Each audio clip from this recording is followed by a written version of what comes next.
I'm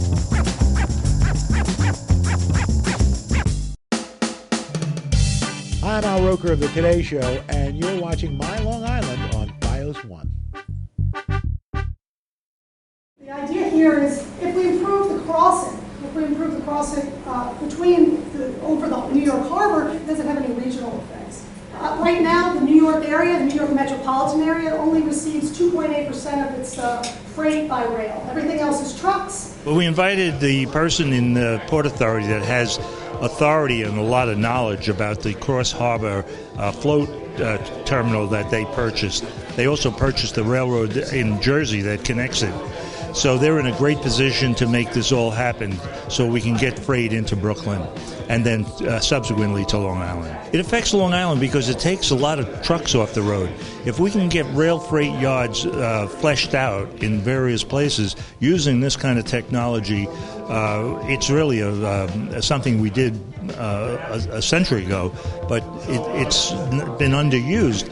And we went to trucks, and now we need to go back to rail because it's more efficient, it's better for the environment, and it's cheaper to the people who buy the goods that come in on it. I would like a little more knowledge as to why did they build it and what happened 20 years ago that it never got used.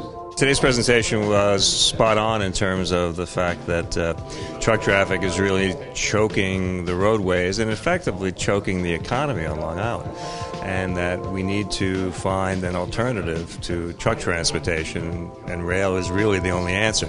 If you look at how freight runs on Long Island now, it is brought out to individual sidings, essentially, for individual businesses.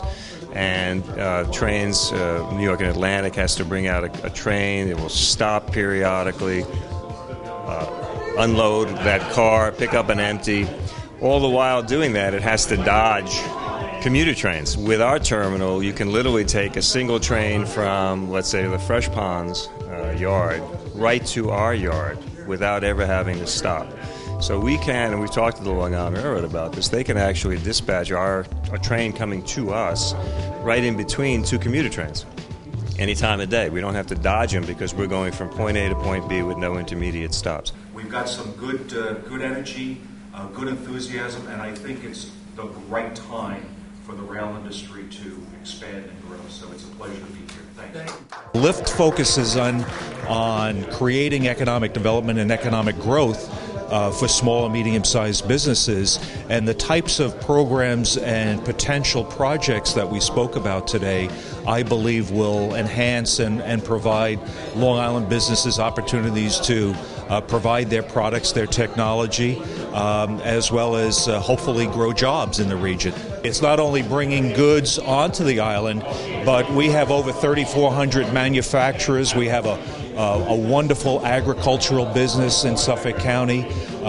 Those kinds of businesses would tremendously benefit from being able to transport their goods into the city and into other neighboring regions via freight as opposed to having to wait for trucks. So I think that would be a very positive thing, both importing and exporting off the region. The controversy is, do I want a rail freight next to me? And the fact of the matter is, it can happen if it's done properly. If you have a nice border, you have trees around it. If it's the Brookhaven Rail Terminal spent hundreds of thousands of dollars to plant trees around the property to protect the neighborhood from the noise and the view. And if you take that the community into consideration and you work these things out, it can be done.